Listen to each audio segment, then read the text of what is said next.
Hello అండి, నమస్తే. Welcome back to my channel సౌచితాక్షు వ్లాగ్స్. కలియుగ వెంకటేశ్వర స్వామి 7 శనివారాల పూజ ప్రతి ఒక్కరూ కూడా చాలా సింపుల్గా తక్కువ ఖర్చుతోనే చేసుకోవచ్చు.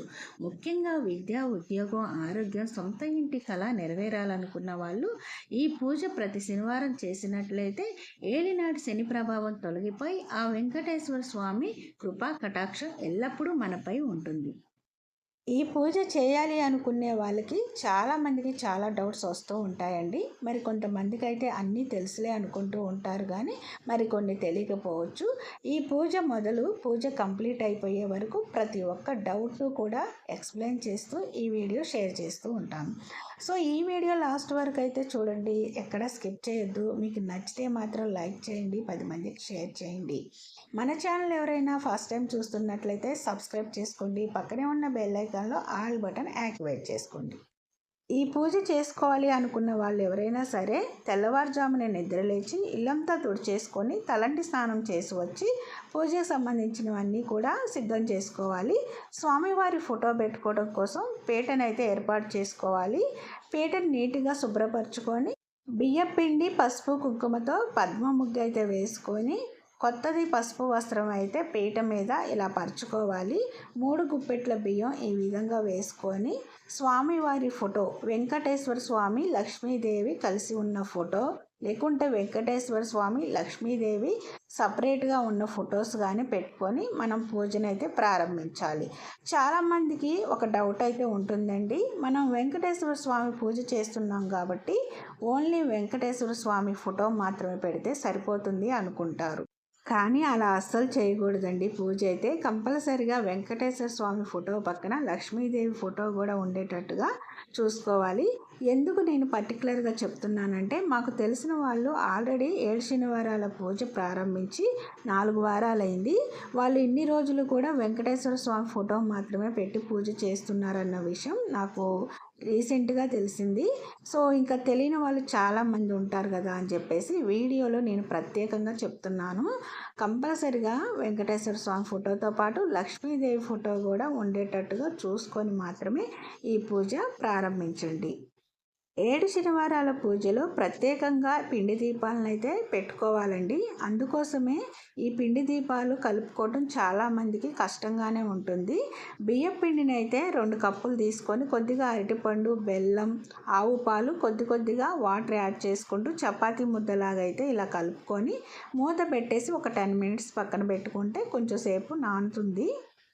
మిగిలి ఉన్న ఆవు పాలను ఒక గిన్నెలోకి అయితే ఇలా వేసేసుకొని ఇది స్వామివారి ముందు ప్రసాదంగా అయితే పెడతాను. ఇక్కడ చూశారు కదండి, చపాతీ ముద్దలాగా భలేగా ఉంది. చేతికి అస్సలు అంటుకోవటం లేదండి.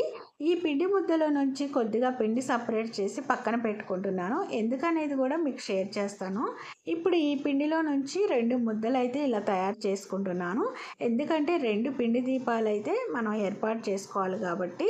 ప్రతి శనివారం కూడా 7 శనివారాల వ్రతం చేస్తున్నాం కాబట్టి 7 పిండి దీపాలు పెట్టుకోవచ్చు. లేకుంటే ప్రతి శనివారం 2 పిండి దీపాలు చొప్పున పెట్టుకొని 7వ శనివారం మాత్రం కంపల్సరిగా 7 పిండి దీపాలు పెట్టుకోవాలి. ఒకవేళ ఫస్ట్ శనివారం 1, రెండో శనివారం 2, మూడో శనివారం 3, 4వ శనివారం 4, 5వ శనివారం 5, 6వ శనివారం 6, 7వ శనివారం 7 దీపాలు ఈ విధంగా కూడా పెట్టుకోవచ్చు.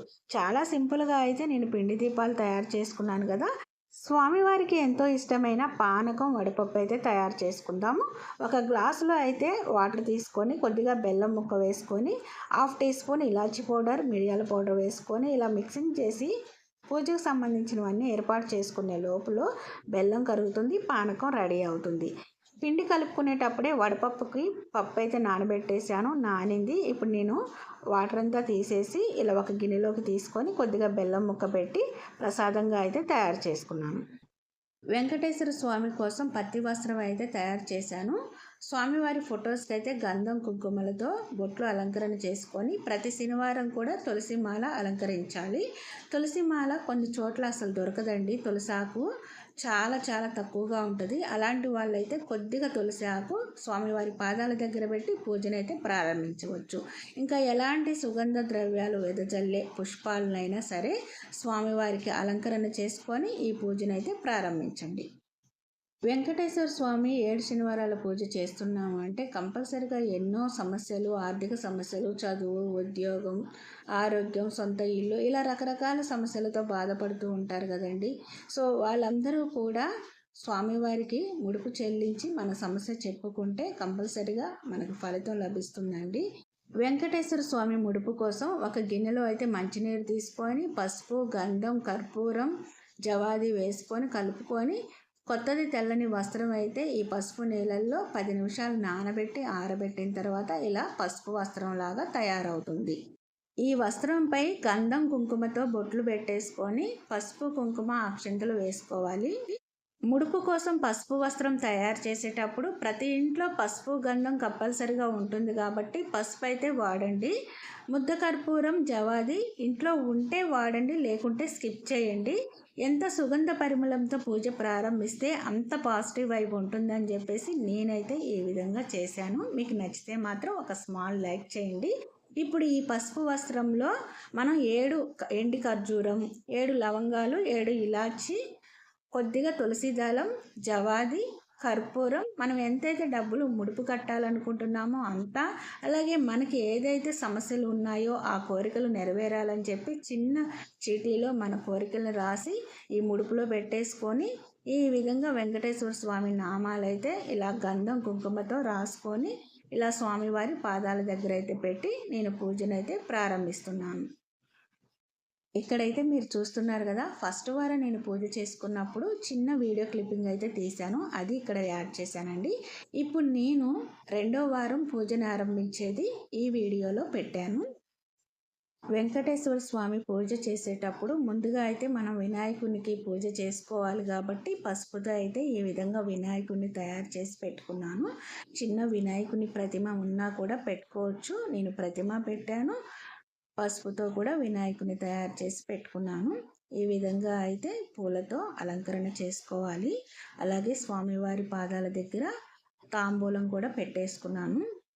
వెంకటేశ్వర స్వామికి పిండి దీపాలతో దీపారాధన చేసుకోవాలి కాబట్టి తమలపాకులకి ఓంకార స్వశక్తి గంధం కుంకుమతో బొట్లు పెట్టేసుకొని కొద్దిగా అక్షంతలు వేసుకొని మనం తయారు చేసుకున్న పిండి ప్రమిదలకు గంధం కుంకుమతో వెంకటేశ్వర స్వామి నామాలు పెట్టేసుకొని కుంకుమతో బొట్లు పెట్టేసుకొని ప్రతి శనివారం నాడు మనం నువ్వుల నూనెతో దీపారాధన చేస్తే చాలా మంచిది కాబట్టి వెంకటేశ్వర స్వామి పూజ కోసం నువ్వుల నూనె, ఆవు నెయ్యి కూడా మనం వాడచ్చు. అయితే 7 శనివారాల పూజ కాబట్టి 7 ఒత్తులను ఏకవొత్తిగా తయారు చేసి ఈ విధంగా పిండి దీపాలలో మనం దీపారాధన చేసుకోవాలి.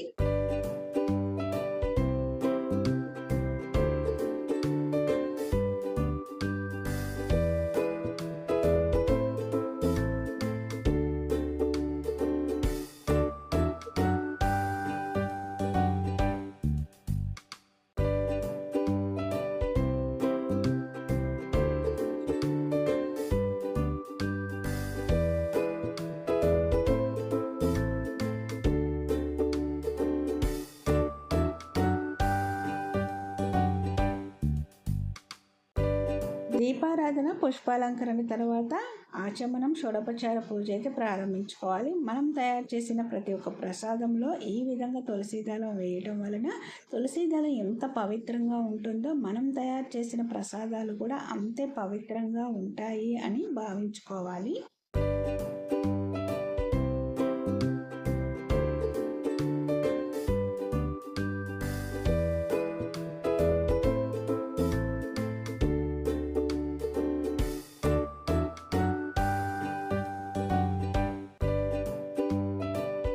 వెంకటేశ్వర స్వామి పూజ చేసే ప్రతి ఒక్కరూ కూడా 7 శనివారాల వ్రత పుస్తకం బయట మార్కెట్లో దొరుకుతుంది కాబట్టి అది ఒక్కడ తీసుకొచ్చుకొని వెంకటేశ్వర స్వామి స్తోత్రం, గోవిందనామాలు, లక్ష్మీదేవి స్తోత్రం, పద్మావతి స్తోత్రం, వెంకటేశ్వర స్వామి కథ ఇవన్నీ కూడా ఈ పుస్తకంలో ఉంటాయి కాబట్టి ఈ విధంగా చదువుకుంటూ వెంకటేశ్వర స్వామి పాదాల దగ్గర అక్షింతలు, పూలు ఈ విధంగా వేసుకుంటూ పూజ అయితే చేసుకోవాలండి. ఆ స్వామివారి కథ మొత్తం చదివిన తర్వాత టెంకాయ అయితే కొట్టి దేవునికి సమర్పించుకోవాలి. దేవుని దగ్గర 3 ప్రదక్షిణలు చేసి సాష్టాంగ నమస్కారం అయితే చేసుకొని మన కోరికలు, విన్నపాలు బాధలు సమస్యలు అన్నీ కూడా విన్నవించుకోవాలి. ఈ విధంగా అయితే సాంబ్రాణి పొగ అయితే వేసుకుంటే ఇల్లంతా కూడా పాజిటివ్ వైబ్స్ అయితే ఉంటుంది. ఇంకా చివరిగా కర్పూర హారతి కూడా స్వామివారికి ఇచ్చేసి మనం కూడా హారతి తీసుకోవాలి. నాకు తెలిసినంత వరకు అయితే నేను ఈ పూజ గురించి మొత్తం ఎక్స్ప్లెయిన్ చేశానని అనుకుంటున్నాను. ఎక్కడైనా మిస్ అయినట్లయితే నాకు తెలియని విషయం మీరు కామెంట్ సెక్షన్లో మెన్షన్ చేయొచ్చు. అయితే ఇప్పటి వరకు మీరు తెల్లవారుజామున పూజ ఏ విధంగా చేయాలో చూశారు కదా. ఇంకా సాయంత్రం పూజలో ఎన్ని ఒత్తులు వెలిగించాలి, దీపారాధన ఏ విధంగా చేసుకోవాలి, పీఠం ఏ విధంగా కదపాలి అనేది అయితే చూద్దామండి. ఈ పూజ చేసే ప్రతి ఒక్కరూ కూడా ఉదయం నుంచి సాయంత్రం వరకు ఉపవాసం ఉండి సాయంత్రం దీపారాధన తర్వాత ఉపవాసం విరమించవచ్చు. ఏదైనా ఆరోగ్య సమస్యలు ఉన్న వాళ్ళు మాత్రం ఉదయం ఉపవాసం ఉండి మధ్యాహ్నం భోజనం చేసి సాయంత్రం ఏదైనా పలహారం తీసుకోవచ్చు. ఉదయం నుంచి సాయంత్రం వరకు కింద మాత్రమే కూర్చోవాలి, కింద మాత్రమే పడుకోవాలి. నిద్ర అస్సలు పోకూడదండి. ఇక్కడైతే చూడండి, సాయంత్రం పూజ కోసం ఇంట్లో ఉన్న చిన్న చిన్న పనులైతే చేసేసుకొని ఇల్లు మరొకసారి తుడిచేసుకొని తలంటి స్నానం చేసి వచ్చి దేవుని దగ్గర ఉదయం పెట్టిన పిండి దీపాలు పూలు అంటే వడబడిపోతాయి కదండి, వాటిని మాత్రమే తీసేసి ఉదయం వేసిన తులసి మాలతో పాటు మరికొన్ని ఫ్రెష్ పూలను అయితే ఇలా అలంకరణ చేసుకోవాలి. సాయంత్రం నైవేద్యంగా అయితే పొంగల్ తయారు చేశాను. మళ్ళీ ఆకు ఒక్క అరటిపండు ఈ విధంగా తాంబూలంగా పెట్టుకోవాలండి. అయితే ఉదయం పిండి ప్రమిదలు వెలిగించాం కాబట్టి ఇంకా సాయంత్రం వెలిగించాల్సిన అవసరం అయితే లేదండి. అయితే ఉదయం ఏ కుందులలో మనం దీపారాధన చేశామో అవే కుందులను సాయంత్రం కూడా యూస్ చేసుకోవచ్చు. అయితే పిండి ప్రమిదలలో 7 ఒత్తులను ఏక ఒత్తిగా తయారు చేసి దీపారాధన చేశాం కదా. సాయంత్రం 7 ఒత్తులను మాత్రమే ఈ విధంగా కుందులలో 2 ఒత్తులుగా కలిపి మొత్తం 7 ఒత్తులు వచ్చేటట్టుగా చూసుకొని దీపారాధన చేసుకోవాలి.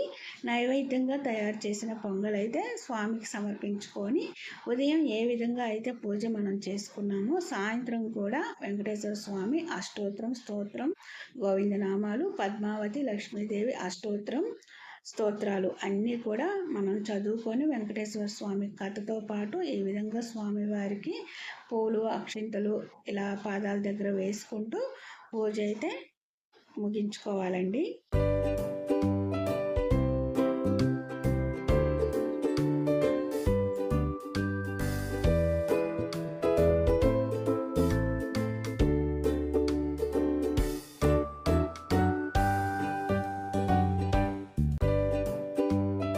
ఇక్కడ చూడండి, దీపం కొండెక్కిన తర్వాత 3 సార్లు అయితే ఈ విధంగా పీఠం కదిలించాలి. ఇంకా తెల్లవారిన తర్వాత మనం స్నానం చేసి వచ్చి దేవుని దగ్గర మనం పెట్టినవన్నీ కూడా ఒక్కొక్కటిగా తీసి భద్రపరచుకోవాలి. ముఖ్యంగా ముడుపు అయితే ఏదైనా ఒక డబ్బాలో పెట్టేసి మూత పెట్టేసి దేవుని గూట్లో పెట్టేసుకొని ప్రతి శనివారం కూడా దేవుని పాదాల దగ్గర పెట్టి యథావిధిగా పూజ అయితే చేసుకోవాలండి. మనం పెట్టిన పూలు తులసి మాల ఇవన్నీ కూడా ఒక కవర్లో పెట్టేసుకొని భద్రపరచుకొని 7 శనివారాల పూజ కంప్లీట్ అయిన తర్వాత మొత్తం కూడా ఏదైనా పారే నదిలో ఏరులో కానీ వేసేసుకుంటే చాలా మంచిదండి.